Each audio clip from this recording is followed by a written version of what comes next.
काफ़ी ख़ास मुलाकात में हमारे साथ एक ऐसी शख्सियत है जिन्होंने न सिर्फ ये कि मुल्क का नाम रोशन किया है बल्कि गुलबर्गा में नीट के इम्तिहान में नुमाया कामयाबी हासिल की। हाफिज़ होने के साथ साथ उन्होंने असरी तालीम में जो है वो झंडे गाड़े हैं। अगर दिल में चाह हो तो कोई भी मंजिल जो है वो आसान होती है, ये इन्होंने कर दिखाया है। जिस तरह से हाफिज़ मोहम्मद इकबाल जो है एक रोशन मिसाल है मुस्लिम तलबा के लिए और मदारिस के तलबा के लिए।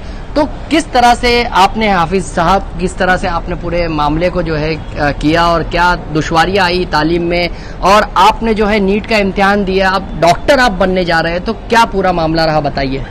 अस्सलाम वालेकुम वरहमतुल्लाहि वबरकातुहू। मैं सेल्फ हाफिज़ मोहम्मद अली इकबाल।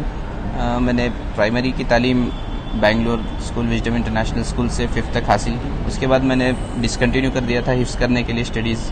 बाद में शिवाजी नगर एक छोटा सा मदरसा है ज़ियाउल कुरान, उधर से हिफ्ज़ किया तकरीबन 4 साल के लिए। और हमारे यहाँ स्कूल में रिवाज है कि हिफ्ज़ के बाद फिर से कंटिन्यू किया जाता है, तो मैंने फिर से स्कूल में एडमिशन लिया।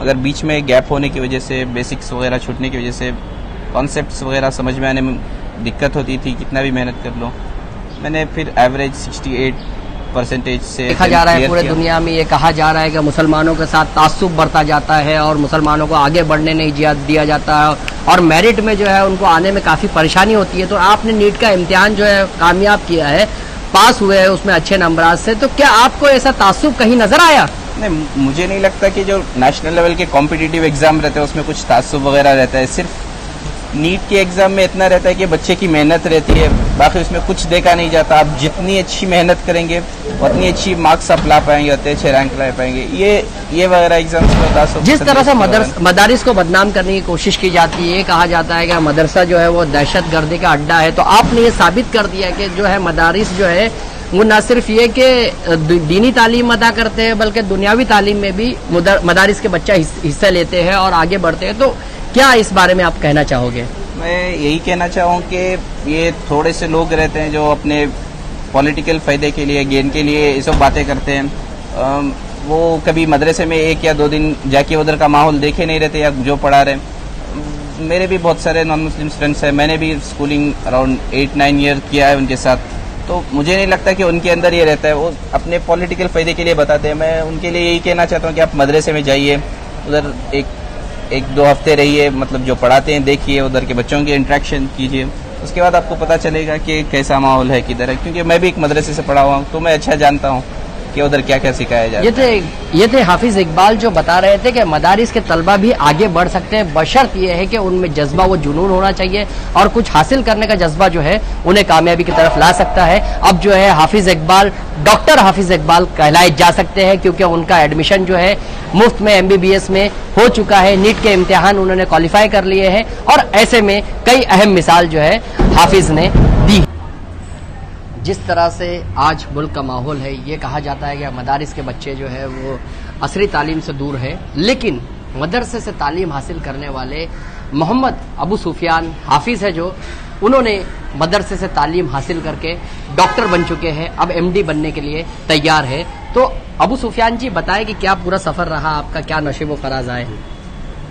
अस्सलामु अलैकुम। मैं हाफिज़ मोहम्मद अबू सुफियान, मैं मदरसे का पास आउट हूँ, तालिब इल्म। पहले मदरसे में भी पढ़ा हूँ, वहाँ से हिफ्ज़ मुकम्मल की, और मैं अल्हम्दुलिल्लाह आज डॉक्टर MBBS डॉक्टर भी मुकम्मल हो गया है मेरा, और मैं अभी सर्विस करते हुए MD की प्रिपरेशन भी कर रहा हूँ। नशीब फराज ये रहा था कि मैं मदरसे में अच्छी तालीम दी गई, जिसकी वजह से एक इंसान का माइंडसेट ये रहता है कि मदरसे में क्या होता होगा। जैसा माहौल अभी जी हमारे कंट्री का चल रहा है, तो मैं उसके लिए ये बोलना चाहता हूँ कि मदरसे में एक बहुत अच्छी तालीम दी जाती है। अब जब आप वहाँ मदरसे में जाओगे, मदरसे के बच्चों में घुलो मिलोगे, देखोगे वहाँ के क्या पढ़ाया जाता है, वहाँ क्या क्या ये होता है, तो आपको मालूम होगा कि वहाँ दीनी तालीम दी जाती है जो पूरी इंसानियत बेस है, हर इंसानियत की खिदमत करना सिखाता है, कुरान पढ़ाया जाता है। मैं भी एक हाफिज कुरान हूँ, यानी मैं कुरान को पूरा मेमोराइज करके हूँ बगैर देखे।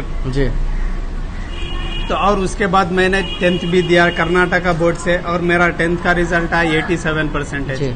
और मैं PUC यानी जो नहीं, जो second गलत place फहमियां जो पैदा की है मदरसे के ताल्लुक से, उस ताल्लुक से आप क्या कहना चाहते हैं कि मदरसे में दहशतगर्दी की तालीम दी जाती है, मदरसे में शिद्दत पसंदी सिखाई जाती है, मदरसे में मार काट सिखाई जाती है, मारपीट किया जाता है, माहौल को जो है खराब रखने की कोशिश करवाई जाती है, मदरसे में मुल्क के खिलाफ साजिश रची जाती है, इस तरह का नेरेटिव कायम किया गया, उस बारे में क्या कहना चाहते हैं आप? मैं उसके लिए यही कहना चाहता हूँ कि जो भी नैरेटिव कायम किया गया और जो भी ये एलिगेशंस लगाए गए उसको हम आंखें बंद करके एतमाद नहीं कर लेना। अब जब आपको कोई चीज न्यूज दिया जाता है तो आप वेरीफाई करना चाहिए, क्योंकि अभी जो माहौल चल रहा है वहाँ कोई भी कुछ बोल देता है और वो नैरेटिव बन जाता है। तो आपको अगर से आप क्लियर होना चाह रहे हैं, आपको मदरसे के लिए जानना चाह रहे हैं मदरसे में क्या होता है, वहाँ क्लियरली क्या होता है, पढ़ाई क्या कैसी होती है, वहाँ क्या क्या सिखाया जाता है, तो इसके लिए आपको मदरसे विजिट करना पड़ेगा। क्योंकि मैं मदरसे से पढ़ा हुआ हूँ और मदरसे से अच्छी तरह वाकिफ हूँ मैं। वहाँ क्या पढ़ाया जाता है, वहाँ यही पढ़ाया जाता है कि इंसानियत की खिदमत कैसा करना, अपने आप में भाईचारा, अपने मुल्क में अमन और शांति कैसा कायम रखना, वो सिखाया जाता है। ये थे हाफिज अबू सुफियान जो डॉक्टर बन चुके हैं। उन्होंने कहा है कि मदरसे में अखवत, मोहब्बत, भाईचारगी का दर्स दिया जाता है और इसमें जो बदनाम करने की मदरसों को कोशिश की जाती है वो एक प्रोपेगेंडा है, जहाँ के इंसाफ की खास